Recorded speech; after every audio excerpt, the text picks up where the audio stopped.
Hey everybody, welcome to the In All Things podcast. It's time to see God in everything. What is going on, everybody? Welcome to another episode of the In All Things podcast. I am joined by Jared and Steve here at the table today. And how's everybody doing this morning? All right. I'm tired. Yesterday was a long day. We had multiple services, of course, and then we had a starting point class, kind of lunch for newcomers, and then I had my lunch with my small group last night at my house. So it was a long day. Tired. How about you? Yeah, tired. Long day. Yeah. Church, straight to starting point. Went home for about an hour. Came back for the well. So good day. Church life. Yep. What about you? I'm doing great. Nice. Oh, wait, we were talking about yesterday? Yeah. Oh, yesterday was fun. I did lights during church because the person we had scheduled for lights, shout out to Kat, was sick yesterday. And so I covered lights and then went to represent the staff at our small group leaders lunch, which was delicious. And then what else did I do? Not much. Watch some sports. Do you have your own small group? No, No, we're you not didn't starting start? until next week. Okay. Yeah. Cool. I don't know. I don't remember why. There was something happening yesterday, but yeah. Then went home and binged on football. Yeah. So Falcons won. That's There all you I care go. about. So there you go. Yep. Yeah, well, let's just kick this off with recap from last Monday when we recorded to now. What have you guys seen in the news and the world that is interesting to you? I mean, don't we need to have our weekly food segment now? Because we've talked about Chick-fil-A. Is there anything new? Yeah, tomorrow is the Frosty, the new Frosty flavor, hard pumpkin pass. spice. See, like good. Pumpkin spice Frosty. hard pass on anything Yeah. pumpkin spice really for me. Do you like think- I like pumpkin pie. I Yeah. think like okay, when you get into the fall, you get to Thanksgiving and you have homemade pumpkin pie for Thanksgiving dinner. That's great. But like let's just leave it there. Do you think we've gone too far with pumpkin spice? Yeah, because it's like soon what, as August now when they start releasing. Yeah, and everybody's crazy about it. I'm no farmer, but I don't Yeah. think you can harvest pumpkins in August. I don't know. I don't know. So Anyway. is it last year's pumpkin flavoring that they're using for this? So by this time next week, we'll have had a pumpkin No, I won't have. spice Frosty to good. give us a no. No, you can You give can. the Go ahead. review. All right, all I got right, it. okay. What comes Yeah, out I'm good. tomorrow? That's what I heard. Yeah, No. September 12th. Yeah, not for me. Not for me. Yeah, Nope. yeah. I'm sure all of like the pumpkin spiced fangirls will be in line, I guess. waiting for I release. guess. Maybe. Does Wendy's pull a crowd of pumpkin spice We'll fangirls? drive by tomorrow. There'll be a line of like 50 girls in their like UGG boots, waiting Oh. outside. I'm not sure if the Wendy's has sweater the weather. clientele. Hey, they're trying to build it up. Yeah, I Right. mean, I'm ready for fall. I enjoy the smell of pumpkin stuff and fall, but not when it's 90 degrees last week. Then I'm out. So It'd be nice and cool this week though. yeah, Yeah, Then- in the then- mornings. Then I'm Yes. more into it. But like that was a big thing with some of our friends. Everybody's put up their fall decor and stuff like that these past couple weeks, and I'm like, it's 93 degrees outside. Like I don't want to decorate, for fall right now. It Yeah. doesn't feel like it. So Christy got the pumpkin scent, right? Yeah. So good. But I don't.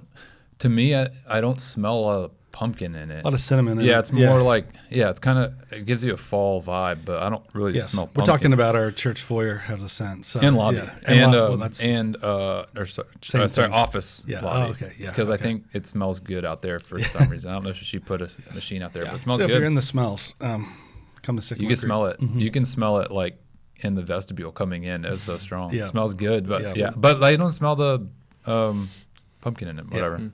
I'm not mad about it. Yeah, sounds like it because you're not a pumpkin No. guy. so I mean, I it's don't really- hate. Like I said, I like pumpkin pie. Like I'll have it once a year. Yes. So everybody that's watching, give us your comments below and what you think about pumpkin spice. Which means nobody will. Nobody will, right? But no, because everybody hates pumpkin. Yeah. It's so weird.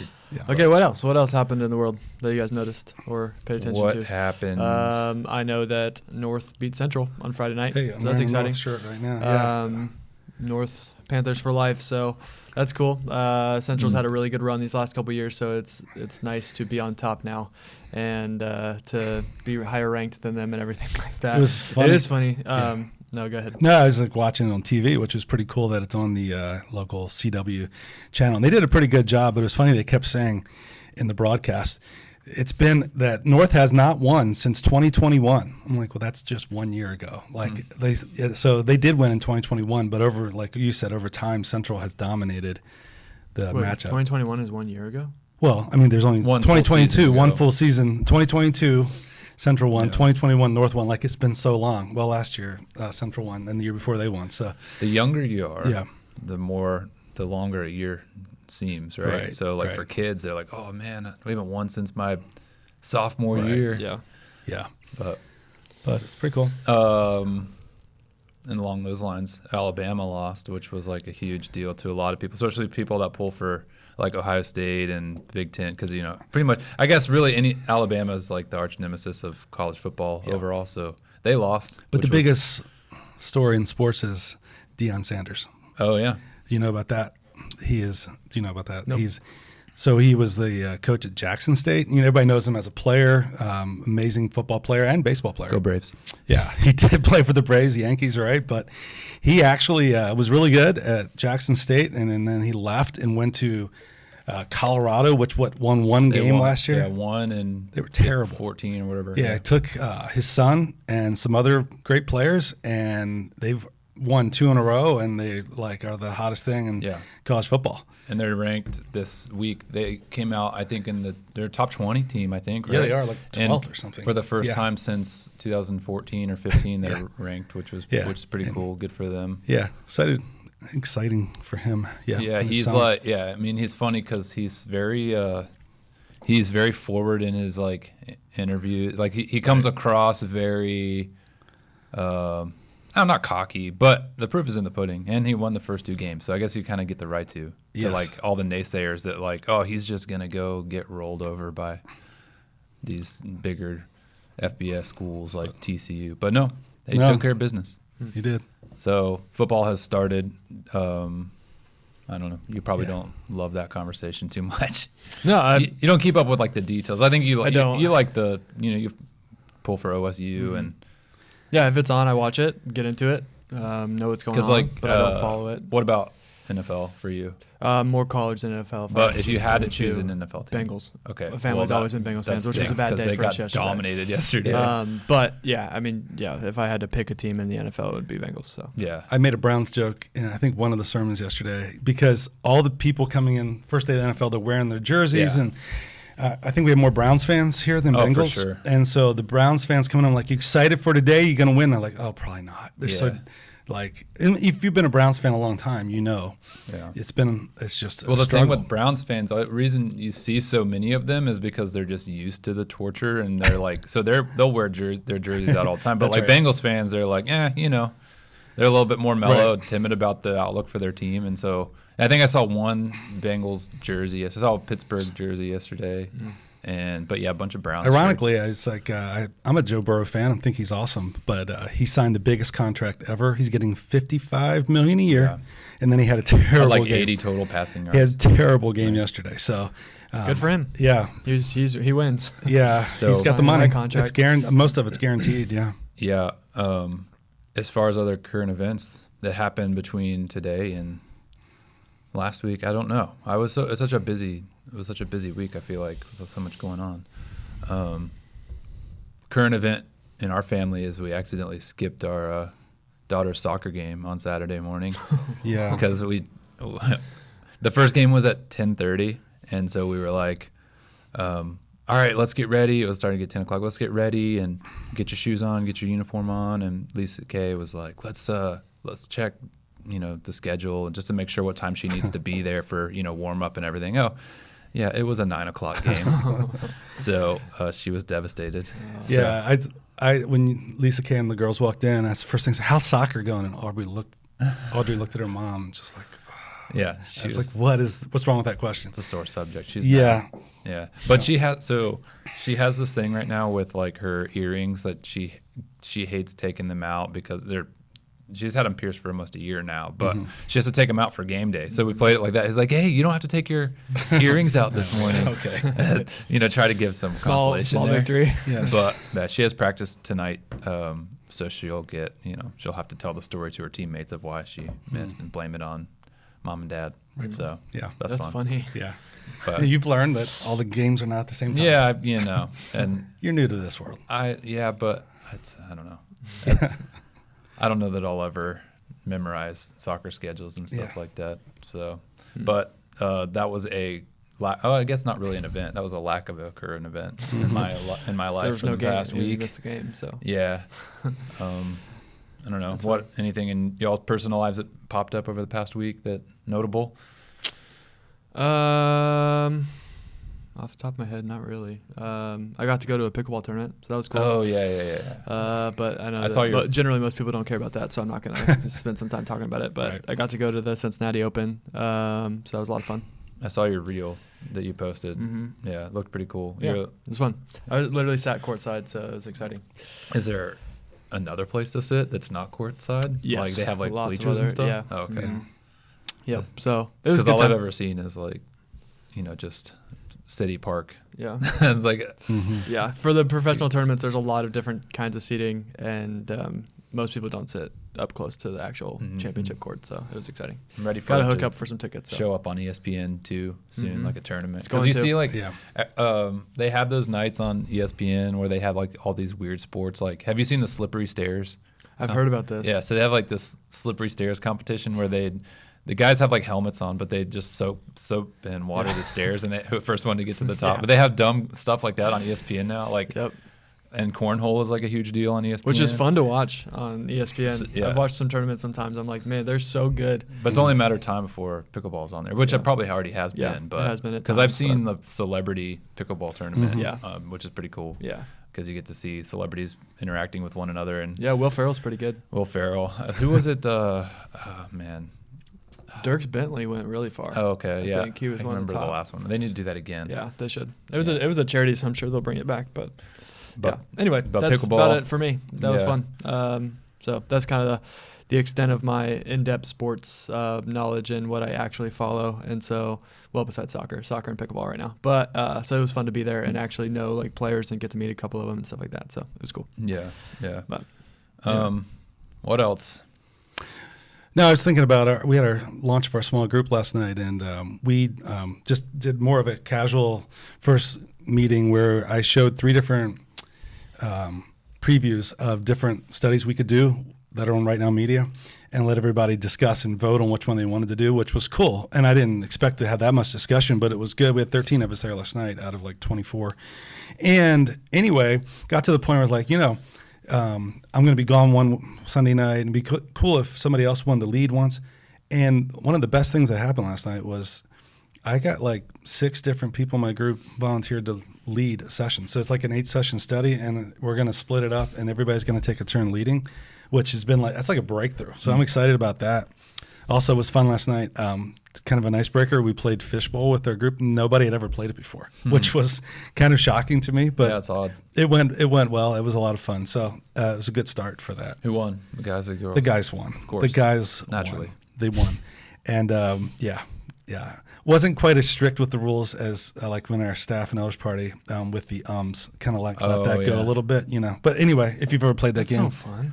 I know. Let that go? Well, I was like, that's the whole point. I know, but it was bad. I guess for a bunch of newbies, you kind of they were like it would have been awful. So I was like, okay, I'll let that go. Yeah. So what did you guys decide on for study? We're gonna do a study on 1 Thessalonians. Ooh, that's an interesting. Yes, one. I think his name's Ben Stewart on Right Now Media, younger pastor. Pretty awesome. It was a good, so we looked at 3 different ones. One by him, we looked at Job by Francis Chan, and we looked at not a book study or Bible study, but something called Loving Chaos by Bob Goff. And it was a really split kind of conversational which way to go with it. But in the end, we're going with the young guy and 1 Thessalonians. So I'm excited. That's a good book to study. Really, any of those small epistles like that, but because they're so packed with. I feel like if you would have went with like Job. Not that Job's a bad book to study, but if you're in that for a semester, I feel like the redundancy would kind of be like, oh, Job's suffering again. Right. I looked at it, though, and the way he broke it down is interesting. And it's so much like, and you preached on Job, mentioned like, a week ago. And he broke it down just talking about how everybody has opinions about everything in this world. And there's a lot of that goes on in the world today where everybody thinks their opinion's valid. And I mean, everybody can have opinions, but in the end, what God says matters the most. So it looked good the way he broke it down. So I'm still interested in that study too. But anyway, it was good. It was a good start last night. So actually, I'm excited about that. Looking forward to that. Yeah. So what do we want to talk about today? I feel like we're just kind of dancing around some different random things that are going on, but I know that we also want to make sure that we're talking about things that have value and weight to them. So what's on anybody's heart? I know yesterday we dove into the topic of family, and I don't know if any of you or I or you preaching it felt anything that maybe you didn't get to talk about. I don't know. I was wondering about that. That was where I was thinking about going, just in the whole family as an idol discussion and how it hits you. Because I had multiple people come up to me afterwards. Like we've talked about last week, that was kind of our topic last week about the applause or the lack of applause, great job. But more conversations that I had afterwards about people that said, man, especially when you talked about like travel sports and stuff like that, kind of have regrets for what we did and how we just were absent from church for a long period of time during that. And I wish we would have done differently. I've had multiple people say stuff like that to me afterwards. So that was interesting. I didn't, the people that get their toes stepped on or offended by it, they don't usually talk to you afterwards. So I don't know how everybody felt about it. What did you think? I don't think it was that offensive. Right. Maybe you heard it differently, but I don't think you're really going to have that many people's toes that you stepped on. Because to me, it didn't come off offensive or abrasive or like, oh my gosh, I've never heard this before. It was very like, oh yeah, like I've read that verse before. I know, Jesus says compared to your family, it should look like hate. And I think for me, it was more of just like a reminder of like, this is God's precedent for where family falls in, the line of order. But it was less of like, oh my gosh, I've never heard of this before. But that's you, like, though. Isn't that? That's what I'm saying. That's what I'm saying. That's you, and you and Jared have grown up in the church. But do you think to people who haven't heard that before? Is there really a big group of people that have never heard that before? I don't know. I don't know. It just to me, yes, from my point of view, because that's how all of us view sermons.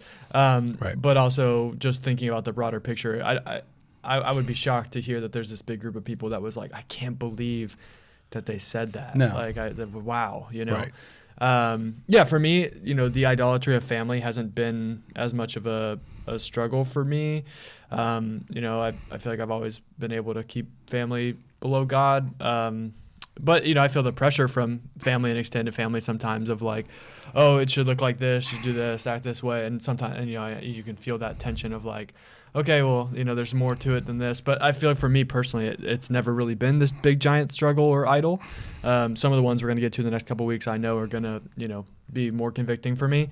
But I don't know. That was my feeling listening to it, was just like, I don't know who is necessarily shocked or like, I don't know.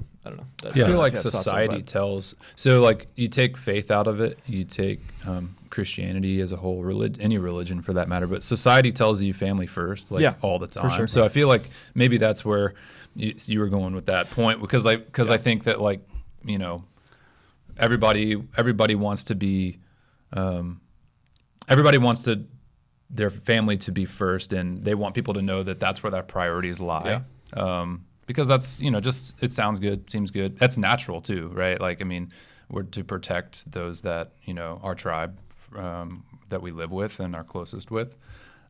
So for those that aren't regulars in church, you might not think like, oh, that's not the number one priority in my life. And it shouldn't be, because then we'll become an idol. But maybe that's where you feel that way. The thing when I said, I think people say that they understand it, they've heard these verses before, they believe it, but functionally the way they live doesn't always show that.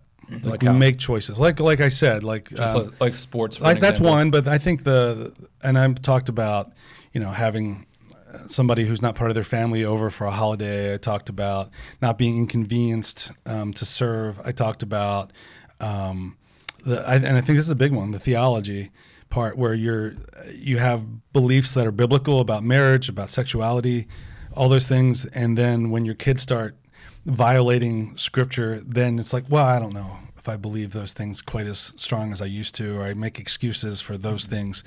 That's where I think there's a lot of that that goes on. Yeah. And it's hard. Right?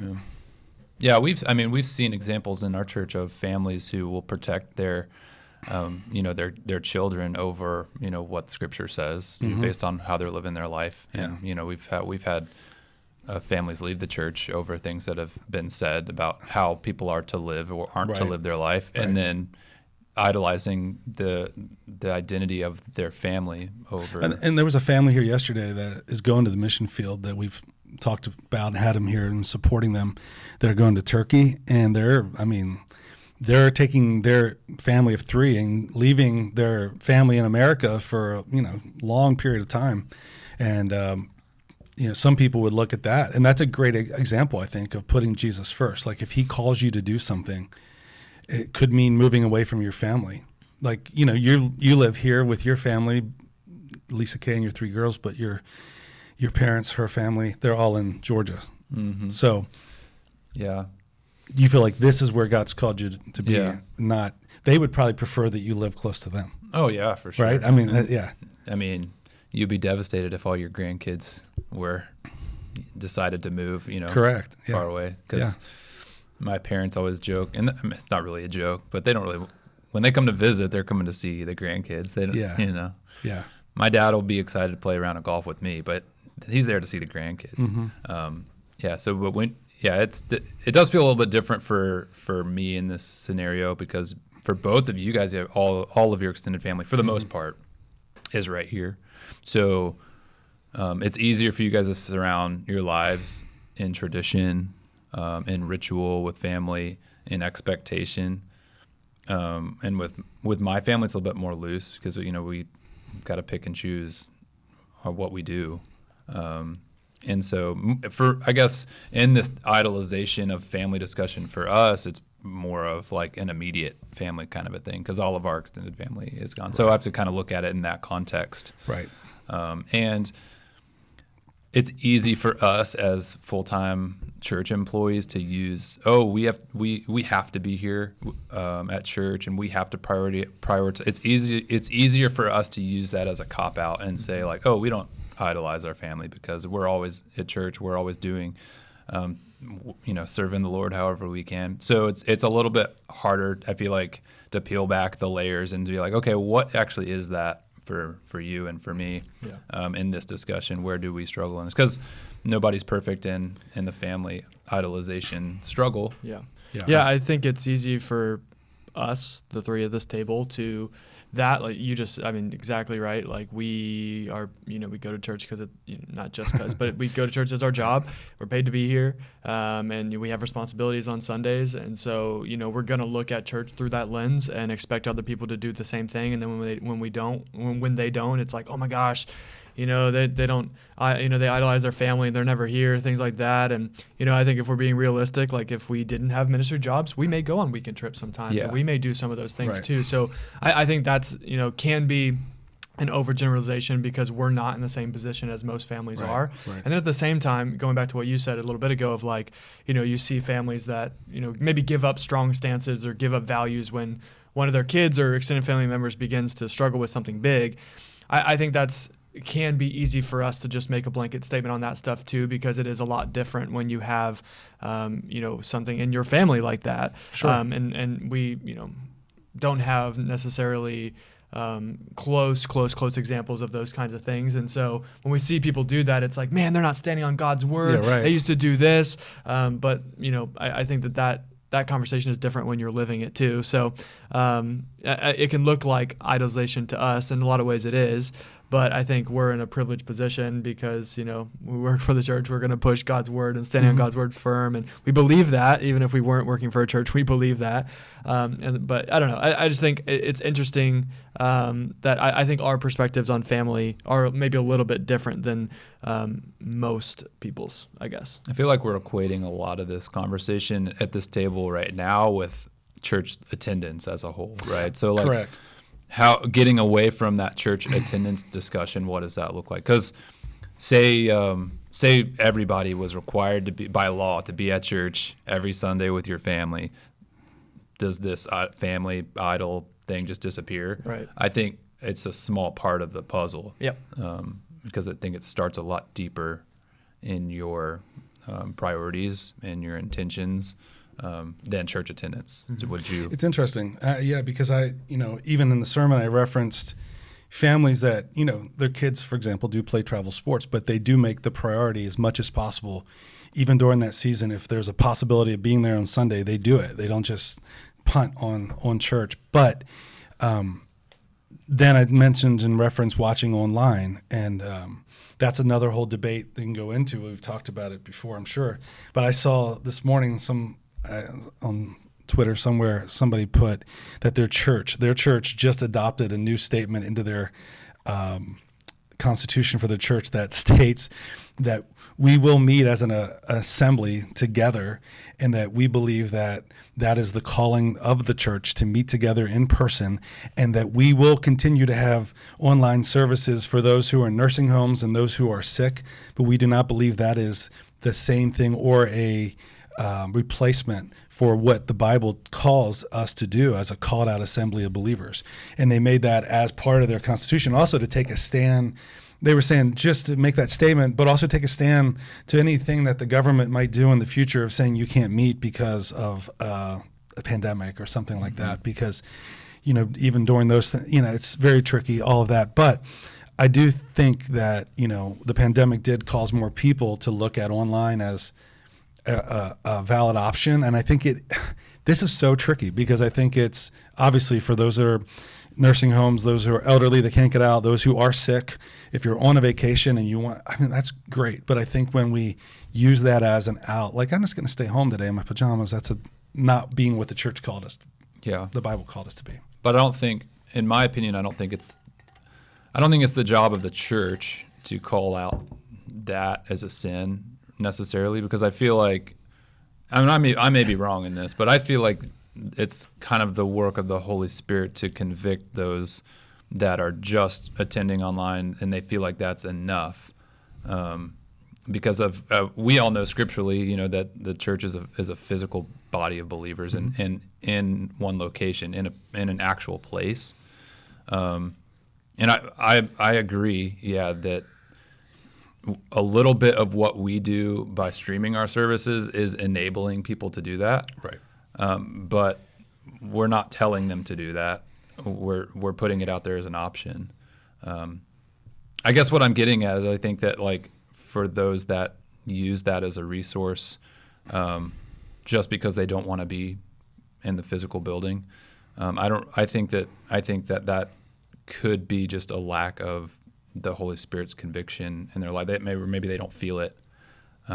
Because we are created by design to be in company with one another, physically present, even introverts like me.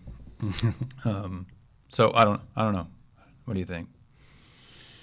I don't know. A lot of thoughts. I go back and forth in my head on the whole online church conversation. A lot of churches have not to interrupt, but yes, to interrupt.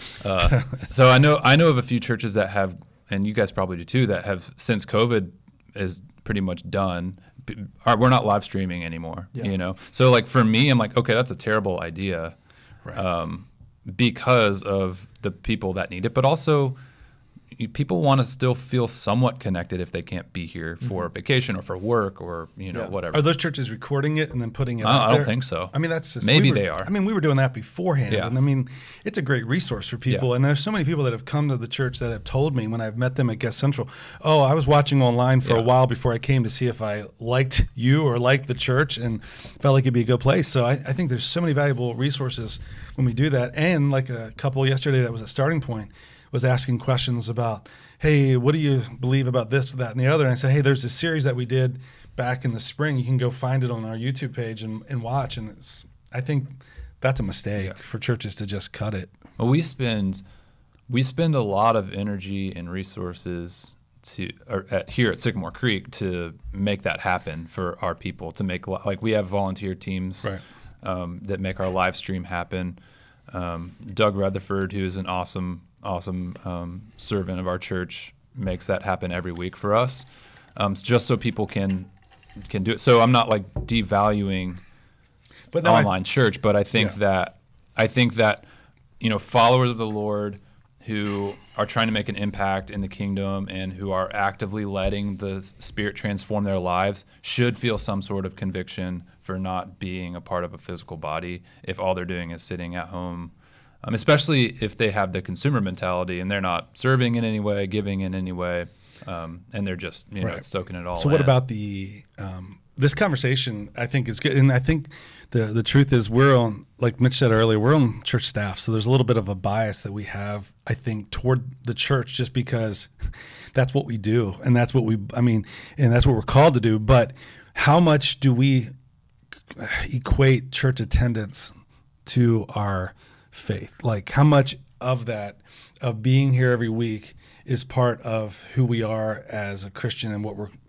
required to do or called to do as a Christian?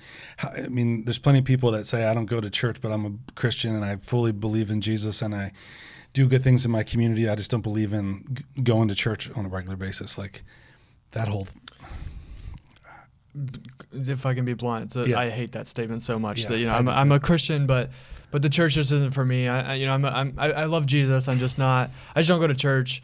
And I'm saying this because that's a very popular thing to say in my generation too. Mm-hmm. 20-year-olds say that stuff all the time. I think it's a very, very messed up mentality. I think, how God moves and what God does is accomplished through the local church. I think that's very biblical, and we see that all over, especially in the New Testament. Like what God is doing right now as we wait for Jesus to come back is done through bodies of believers and through the local church body, and I think that's we're called to that. And so I think it's hard to say, oh, I'm a dedicated follower of Jesus, but church just isn't for me. Like I don't think those two things can be said at the same time and both be true. Mm-hmm. I think if you are somebody who really, believes in Jesus, died for you on the cross, and you believe that you're going to heaven because of that, like you are called to be a part of a body of believers. Does that have to look like, you go to necessarily a church like this on a Sunday morning for a service and sit? Maybe not. Maybe it does look different. Maybe it is a house church. Maybe it's something like that. Okay, that's great. But we're not called to just do faith by ourselves, like you said. And so there was a time a year or two ago where I was like, yeah, people can do church however they want, and that's great. And they're still connecting, so who are we to judge? And yeah, sure, there's a piece of that. But I feel like the older I've gotten and the deeper I've gotten into those kind of things, I'm like, I don't know if you can be a sold out, dedicated Christ follower and not, like you said, feel conviction and feel this missing piece of being in a community of believers. So I do think the church is a very vital piece to this, process of following God. And can you do it without it? Yeah, sure. But I think there's a lower ceiling on somebody who just tries to do faith on YouTube or on Facebook live stream and then goes about their week. I think there's something different about being actively involved, serving, giving to a local church. I don't know. If we say you have to be in church to be a Christian, then we're adding to faith and we're making it works based. Yes. So we can't do that. We cannot do that. But if you didn't say what you just said, it's like if we didn't, the three of us and everybody that works here believe that, we should probably get another job. Mm-hmm. Because if we don't believe that this is the calling and that God calls all believers to be part of a church, then why are we doing this? I think there's benefits, and I think there's things that come from being committed and involved in a church that you can't get anywhere else. I really do believe that. And so, in terms of the online church, conversation, I don't think no live streams ever again, not putting them anywhere is a good decision. I don't think that's smart either, because there are people who, hey, they're doing something and we should value that too. But at the same time, should it be, oh my gosh, special welcome to everybody watching online? Like, I don't think so. Like, I think we're supposed to be in between those two things. Should online church look and feel exactly like our real service? No, I don't think so, because there's something, like, we believe, right? There's something special and valuable about being here with people, worshiping with people. Like, I don't know. I like how Christy says it when she does her announcements, when she welcomes everybody. She's like, when she welcomes the online crowd, she's like, thank you to everybody that's watching online. I hope that you're, at home or on vacation somewhere beautiful. Right, You're not just sitting at home. Yeah, I think it's so important Yeah. how it's communicated because I've watched church services before, and it's they take 5 minutes to welcome the people online, and hey, I hope you're in your living room and I'm like, in your what are you jammies. communicating? like you're lowering the expectation of commitment, and I think Yes. that's a big thing that bothers me more and more is like we don't want to commit to anything, and if Right. the church is just like we all have examples of this, but the pastor gets up and he's like, all right, we'll hurry through this because I know you guys are hungry, or like makes Right. jokes about those kind of things. I'm like, the level of commitment has gotten so low that it's like, why do we expect, generally people to give and people to serve and people to do these things if, most churches are communicating it as like, come and go whenever you want, Right. watch however you want. It doesn't matter. It's almost apologetic for like asking them to do anything. Yeah, I right? think it's so wrong. And I think that, the fear of being more, being stronger about expectations that God has given us. Like if people are going to leave because of that, I think you call people to a higher standard and they come up to that standard. If you lower the standard, they'll go to that standard. But Sherry and I had dinner the other night with Josiah and Mallory, and we were out, and shout out to Josiah. I think he might be at this table next week. But the conversation went to what his church, before he was here, is a church in Chicago, and what happened during COVID and how they handled it. And it was fun to talk about compared to what we did. A lot of the same things, recording with the whole band on stage, and all the different stages they went through, and how awkward it was singing to an empty room. And then I said, we got to the point where you did a bunch of things, and then it got to the point, I think, where we just ended up just doing my sermon and like welcome and announcements because people aren't sitting in their living room standing up singing with it's just, it's awkward. Yeah. Like nobody, It's like listening to a song on the radio. Yeah. Like corporate worship is corporate worship. It can't be replaced by watching something on screen. No. So anyway, I think that's just, when we go back to it though, this whole, the thing that I think sometimes it's hard because, with families, there's so many things, like you said, Mitch, we would do differently if we weren't on staff, probably, in terms of like taking weekends to go on trips. Like every time my wife and I want to go away for a trip, I'm like, can you take some PTO from your job so we can go like Sunday afternoon, Sunday evening through Wednesday, like we're going to do. And that's great. That's nothing wrong with that. And sometimes that's better because it's wherever we go is less busy than on the weekend. But point being is like, we don't think like normal people. So we may, for vacation terms, we may get 3 or 4 Sundays a year that we're off or allowed to be. But, if we weren't on staff, we'd probably double that, right? Because we'd go away on weekends with our family and do stuff. I remember growing up, I don't even think that like when we would go on vacations, if we went to like the beach or something, I think occasionally we would skip church as a family. But growing up, man, like we go to visit grandparents, we're going to church at their church. Right. It's like it's just a mentality thing. And I don't know, because I know that a lot of who we are and our identity is formed from when we were, little, and so a lot of our values are brought up in things that we were taught when we were young. I don't know how much of how I feel about church attendance right now is based on my experiences when I was little. But there comes a point where, like for me, even, I've got my own family and kids and we go on vacations and stuff. I don't like missing church. And I like this church or going to church at all? This church. Okay. I think, there's definitely a difference because, your community, your people, your family, I don't like missing, and I don't know if I attribute that to just my upbringing or being a church staff member or what it is. But I guess my question is, do people view church attendance and that commitment as a whole as a sacrifice, or should it be something that they're eager to do? You know what I'm saying? Yeah. Because I feel like the way we communicate it to our church congregation more often than not is like we're trying to urge them to take this sacrifice to be here. Like put everything else aside in your life.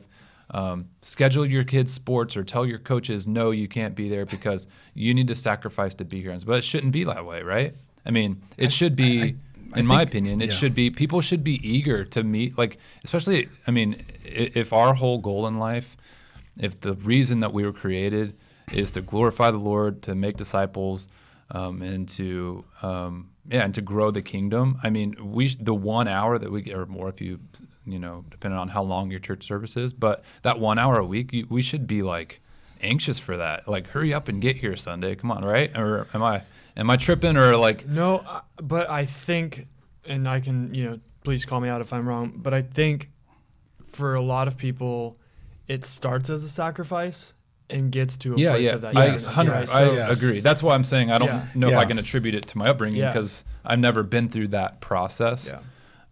But like some people putting in the work to go through the season of maybe changing schedules, giving up other commitments for this, I think brings you to a place of like, okay, like, because I think God honors sacrifice, right? I mean, that's, and so I think, you know, if you change your schedule and change your priorities a little bit, which is going to feel like sacrifice at first, I think you're going to come to this place where you fall in love with what's happening at church and you're going to want to serve and want to give and want to be there.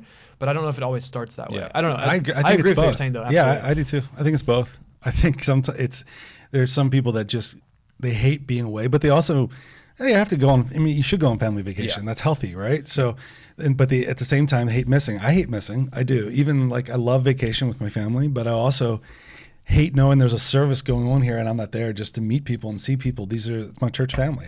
There's a pull for that. So. But it's I guess a slippery slope for those that idolize their family, and we tell them, all right, you can go on. Yeah, it's healthy to go on a vacation. You know, maybe a couple times a year and miss church, but make sure your kid's not in a sports thing on Sunday. Like, where's the line that you like? Well, threading the needle there, right? Yeah. So how many weeks are you allowed to miss? Because then you have people that are like, oh yeah, I mean, I miss church a lot, but I'm in small group every single week, and I've never missed. I do this with the church all the time. Right. So you know, there's like this sense of, I guess, it's a slippery slope. That goes into a little bit into what I'm talking about this coming week with an idol of spiritual success. So is, you know, church attendance one of those markers that we can be like, I haven't missed but, you know, 1 week the whole year, and that was because I had, you know, the flu. Like, I'm such a good Christian because I've never missed church. Yeah. And I think that's just one little thing that we can elevate sometimes to that point. But I don't know. I read this I think it was last night. I read a statistic, and I'm going to generalize a little bit, but the average in the 1940s, 70% of Americans went to church on a weekly basis. And then in the 2000s, it's like around 35%. So it's dropped. Shocking that it's that It's high. dropped. And I think that's people lying on surveys to say that they go. You know what I mean? People say, do you go to church on a regular basis? And that might mean once a month, but they say yes. So nevertheless, the bigger point there is it's dropped like in half, like 30 to 40% less people go to church now than did 60, 70 years ago. Yeah. And why? Society. Mm-hmm.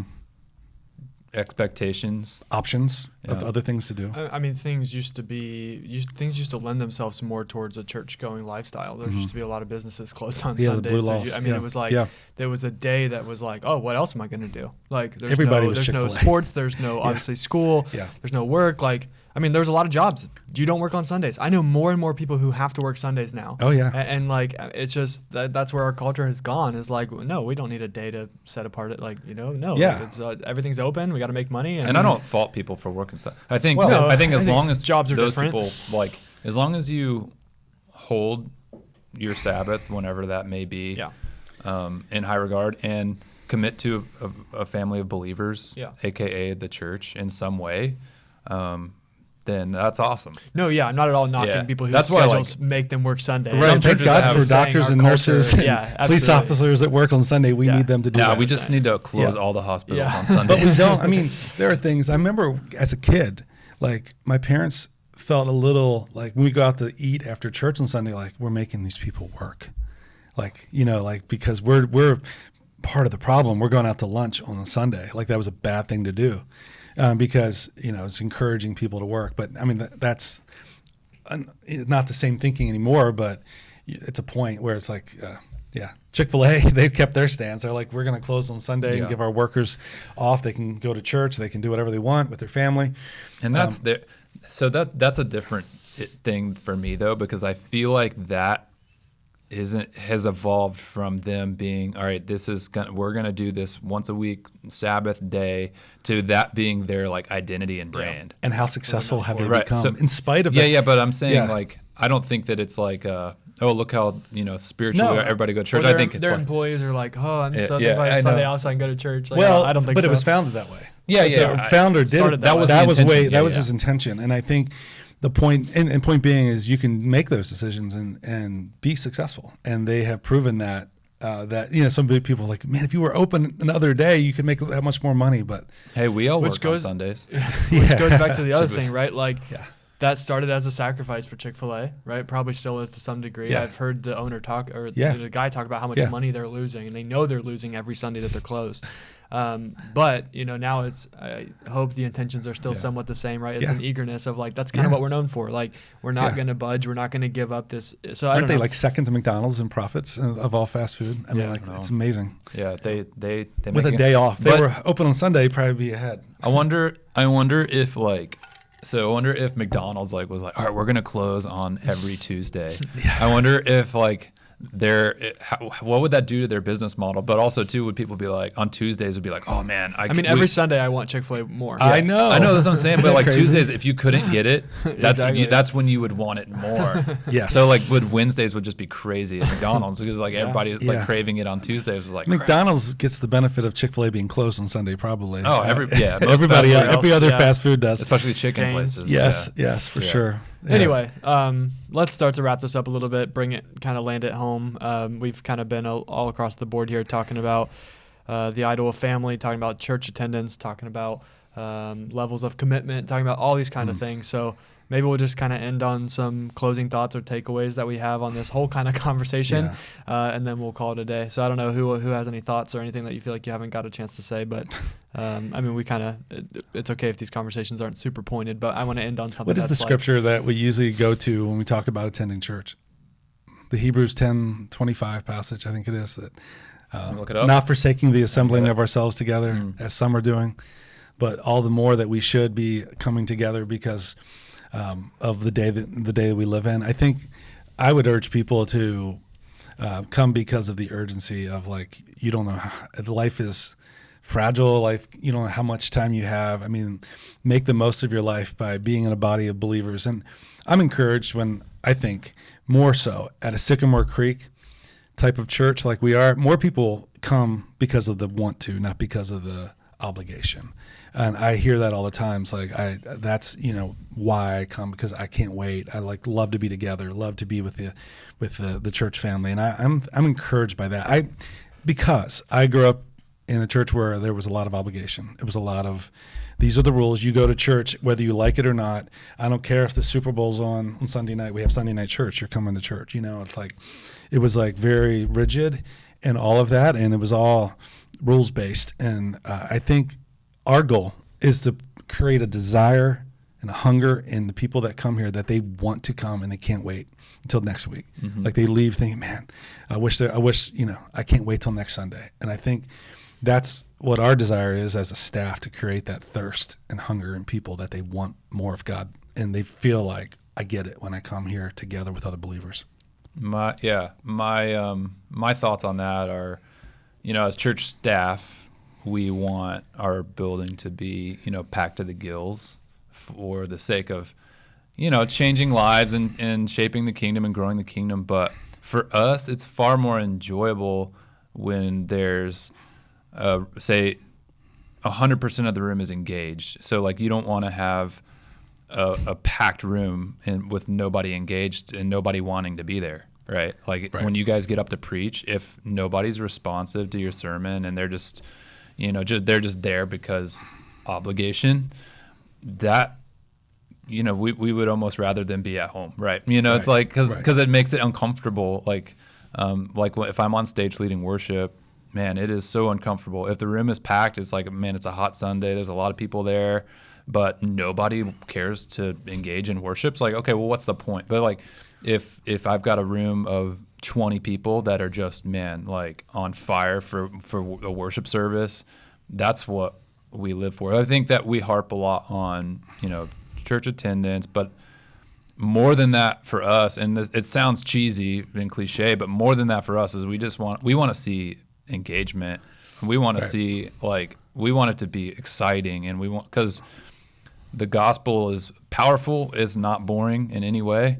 And I don't believe that the worship center should be a boring place. Yeah. Right. And so, I think I hope that people that listen to this aren't like, oh man, they just want people to be at church to fill the room. No, it's like I literally would rather the room be empty with 20 people that are just freaking going crazy for the Lord than 500 people standing there stone faced and not engaged. So and I think on that point too, it's contagious, right? So like when you're in a room of believers that are engaged in worship or are actively listening to the message, I've had times growing up too where message starts whatever, and maybe I'm a little bit struggling to stay awake or not really paying attention. And I'll look around, I'll see other people taking notes and other people, and I'm like, I gotta lean in. I'm a part of what this am I missing? too, right? Yeah, right. And I've had those moments with worship. I've come in, carrying whatever, feeling not great, super distracted, and then I'll see people on stage or just people around me engaged in worship, and I'm like, man,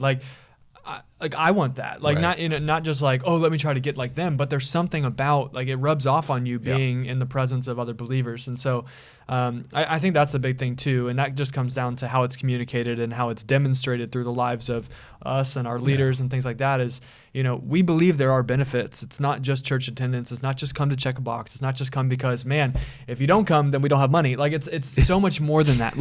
We believe that there are actually benefits for the rest of your week and the rest of your life and all the roles that you play that kind of stem from being rooted in a church and having that weekly kind of anchor to come back to and be filled up and encouraged and sent out. So I don't know. You just said something I need to comment on. I think you made a point there that we should come because we're eager to come, but we should come also on the weeks that we don't feel like going because God can still work. Because you can come in distracted, burdened, and be like, this song I'm not connecting with, and I look around and I see other people worshiping. It does something to you and it changes you, and you're like, oh man, maybe I should get into this. And then all of a sudden, like you said, a sermon, you're like, whatever. And then you start looking around and you start listening in and you're like, okay. And I've had so many people say, I wasn't going to come today. And then I came because, I don't know, my wife or husband wanted me to come or my mom made me.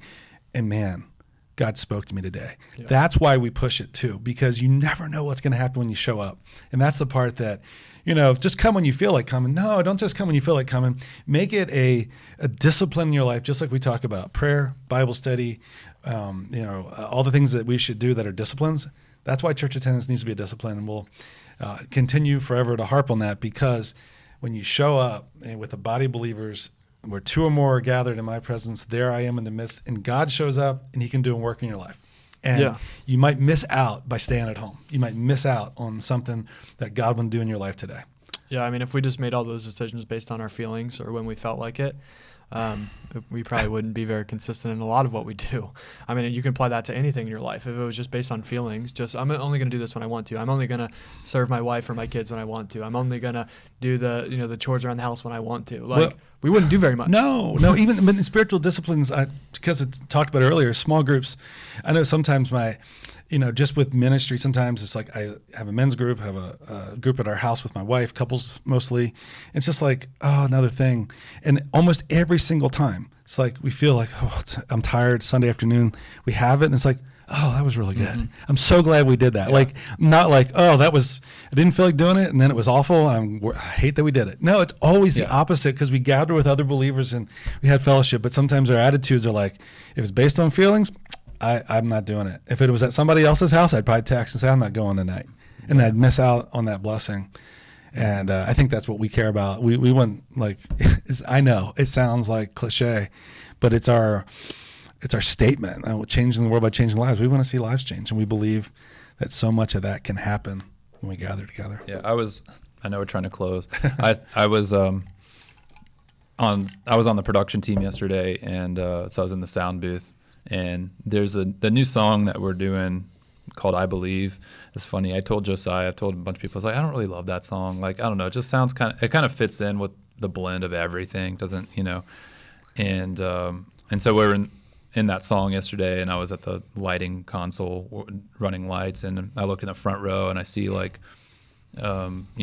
15 people that I know probably have never heard that song before that are just going all out for the Lord, jamming with it. I'm like, this is what it's about, like it's about the words we're singing. It's about the message that's being portrayed. It's about community.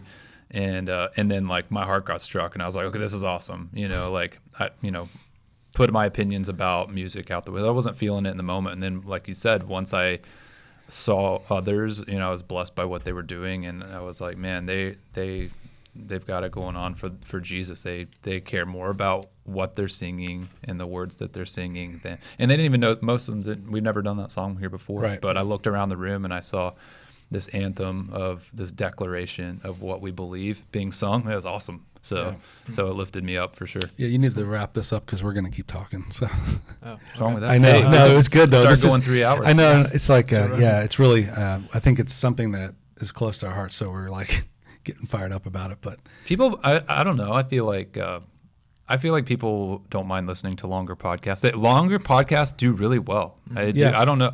Obviously, we're not looking to change this one into like a 2-hour thing, but like, but we don't have to cut it off. Yeah, no, I know. I know you're trying to. I like listening to longer ones. I don't know. It's funny because, I do listen to a little bit of Joe Rogan whenever he'll have like a special guest on that I'm interested in hearing their opinion, and sometimes it'll take me like 2 full gym sessions to get through one of his podcasts. I like that. Right. It's something to go back and listen to. No.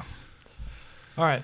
Well, that's a wrap. I think that's a wrap. So thanks so much for listening or watching this episode. Let us know what you thought. We always appreciate feedback, just so we can continue to improve this and shape it and mold it so that it's what you want to listen to and engage with. We would love to hear ideas for future conversations, but I think that's it. And so we will see you next week on the In All Things podcast. Thank you so much for listening to this episode of the In All Things podcast. Our challenge for you today is to send this episode to one person. Seriously, think of somebody right now that could use this conversation and send it to them. If you have any questions, feedback, or topic ideas, please send them to podcast@sycamorecreek.org, and make sure you follow us on Instagram and Facebook at Sycamore Creek Church so that you can always see what's going on in our world. If this conversation helped you at all, make sure you share it, leave a review, and subscribe so that you don't miss out on a single episode. We love you, God loves you, and we'll see you next week on the In All Things podcast.